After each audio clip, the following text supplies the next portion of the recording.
weligaa ma dareentay inaad naftaada ka hor istaagayso horumarka mise og tahay inaad adiga tahay caqabadda ugu weyn ee guushaada hor taagan haa waa adiga balse haddii aad dareemayso sidaas hawalwelin kaligaa ma tihid muuqaalkan waxaan kuugu sheegi doonaa waa maxay isburburintu calaamadaha lagu garto isburburinta maxayse tahay sababtay dadku isku burburiyaan sideese loogu hortegi karaa isburburinta soo dhowow daawade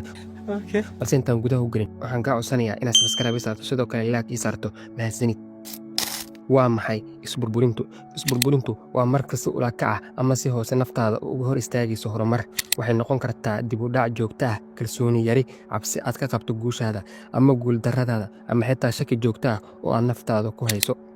haddaba waa maxay calaamadaha lagu garto dadka isburburiya haddii aad isku aragto calaamadahan waxaa ka mid ah dadka isburburiya kow waxaad dib u dhigtaa howlahaaga ilaa xilli dambe labo rajaxa dhaafa oo wax weliba lagaaga dhigayo inay qoman yihiin oo ay u muuqdaan kuwo wanaagsan saddex isdhaleecayn joogto ah iyo kalsooni yari afar cabsida isbeddelka iyo ka baqista wax cusub inaad samayso shan fikir taban iyo filashooyin xun oo aad ka baqayso inay dadka kale ka aaminsan yihiin haddaba waa maxay sababta ay dadku isku burburiyaan waxaa jira sababo badan oo qofku ku riixaya inuu isburburiyo waxyaabaha ugu weyn waxaa ka mid ah kow imposter syndrome dareenka shakiga guusha labo ka baqashada guusha iyo mas-uuliyadda la socoto saddex ka walwalka dadka kale isagoo qofku isleh ama wax lagaa sheegaa sida codkaada xun waa foolxun tahay laguma dhegaysanayo ama lagugu qoslaa iyo wixii la mid ah haddaba sidee looga hortagaa isburburinta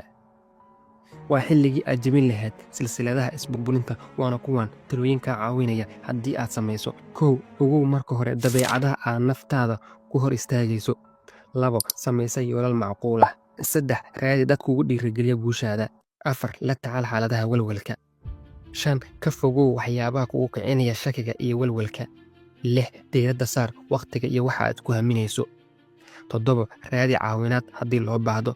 siddeed naftaada u naxariiso ogow isbeddelku inuu wakhti qaato ugu dambayn daawade isburburintu waa caqabad la xallin karo adiga ayayna kugu xihan tahay inaad jibiso xayndaabka ka hor taagan guushaada haddii aad rabto inaad horumarkaaga sii waddo ogow isbeddelku suurtagal inuu yahay waase haddii